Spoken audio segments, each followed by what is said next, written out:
మనం తాటిపండుతో ఏ రెసిపీ చేసుకున్నా కానీ చాలా అంటే చాలా బాగుంటుంది. అందుకని చెప్పేసి రోజు కేక్ ట్రై చేద్దామని చెప్పేసి చేస్తున్నాను. ఎలా ఉంటుందో ఏంటో మరి.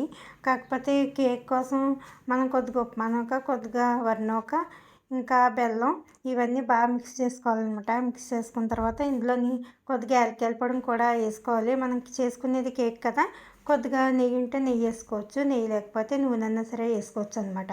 వేసుకుని బాగా మిక్స్ చేసుకుని ఒక అరగంట పక్కన పెట్టేసుకోవాలి. ఆ తర్వాత కేక్ బౌల్ ఉంటుంది కదా, అది తీసుకుని మనం ఈ కలిపి పక్కన పెట్టుకున్న మిశ్రమాన్ని అంతటిని ఇందులో వేసేసుకోవాలి. బాగా సదిరేసుకున్న తర్వాత మనం ఇందులో పెట్టేసుకోవాలి. మనకి ఇటువంటిది లేదు అనుకుంటే గ్యాస్ మీదన్నా సరే చేసుకోవచ్చు, ఏం ప్రాబ్లం ఏమీ లేదు.